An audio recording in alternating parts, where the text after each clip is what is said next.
തൊഴിലെടുക്കുന്നവരും തൊഴിൽ നേടുന്നവരുമായ ആയിരക്കണക്കിന് മലയാളികളെ പുതിയ നിബന്ധനകൾ പ്രതികൂലമായി ബാധിക്കും. നഴ്സുമാർ, ടെക്നീഷ്യൻസ് തുടങ്ങിയ വിഭാഗങ്ങളിൽ വിസ അനുവദിക്കുന്നതിനാണ് തൊഴിൽ മന്ത്രാലയം പുതിയ നിബന്ധനകൾ ഏർപ്പെടുത്തിയത്. ഇത്തരക്കാർക്ക് വിസ അനുവദിക്കാൻ മാനവ വിഭവശേഷി സമിതിയുടെ അംഗീകാരം കൂടി വേണം. ഈ വിഭാഗക്കാരുടെ സ്പോൺസർഷിപ്പ് മാറ്റത്തിന് സമിതിയുടെ അംഗീകാരം ആവശ്യമാണ്. മാനവ വിഭവ സമിതിയുടെ പക്കൽ യോഗ്യരായ സ്വദേശികൾ ഇല്ലാത്ത ഘട്ടങ്ങളിൽ മാത്രമേ പുതിയ വിസയോ മാറ്റമോ അനുവദിക്കൂ. കഴിഞ്ഞ 3 മാസത്തിനകം ആരോഗ്യ മേഖലയിൽ 2 ലക്ഷത്തോളം നഴ്സുമാർക്കും 50,000 ടെക്നീഷ്യന്മാർക്കും 30,000 ഫാർമസിസ്റ്റുകൾക്കും തൊഴിൽ നൽകിയതായി ബന്ധപ്പെട്ടവർ അറിയിച്ചു. ആരോഗ്യ മേഖലയിൽ പുതിയ നിബന്ധനകൾ ഏർപ്പെടുത്തുന്നത് ഈ മേഖലയിൽ ജോലി ചെയ്യുന്ന ആയിരക്കണക്കിന് മലയാളികളെ പ്രതികൂലമായി ബാധിക്കും.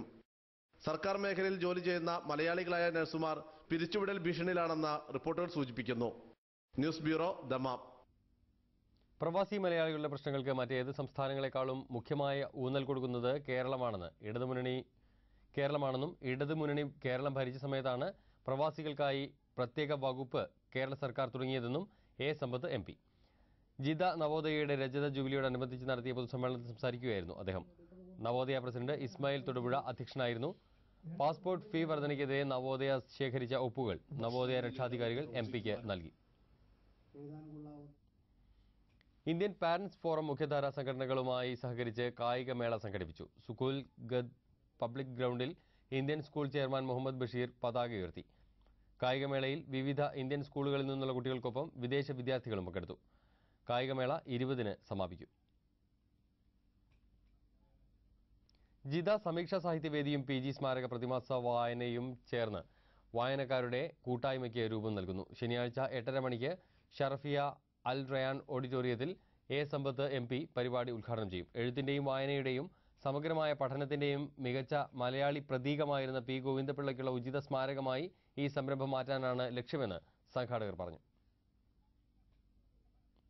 കഴിഞ്ഞ 8 മാസമായി ദമാം മാനസികാരോഗ്യ കേന്ദ്രത്തിൽ കഴിയുന്ന ആന്ധ്ര വെങ്കടപുരം സ്വദേശി ശാന്തകുമാരിയെ ദമാം നവയുഗം പ്രവർത്തകർ സന്ദർശിച്ചു. സ്വന്തം നാടിനെപ്പറ്റി കൃത്യമായ ഓർമ്മകളില്ലാത്ത ശാന്തകുമാരിയെക്കുറിച്ച് എന്തെങ്കിലും അറിയുന്നവർ 05698538337 എന്ന നമ്പറിൽ ബന്ധപ്പെടണം. Dammam youth India അക്രബിയ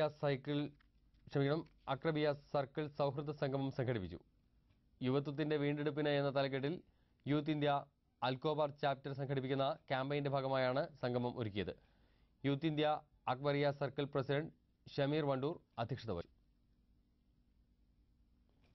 ദമാമിലെ Al Muna Indian school Al Rayan സ്റ്റേഡിയത്തിൽ നടത്തിയ കായികമേളയിൽ തുടർച്ചയായി 3-ാം തവണയും ചാമ്പ്യൻഷിപ്പ് നിലനിർത്തി.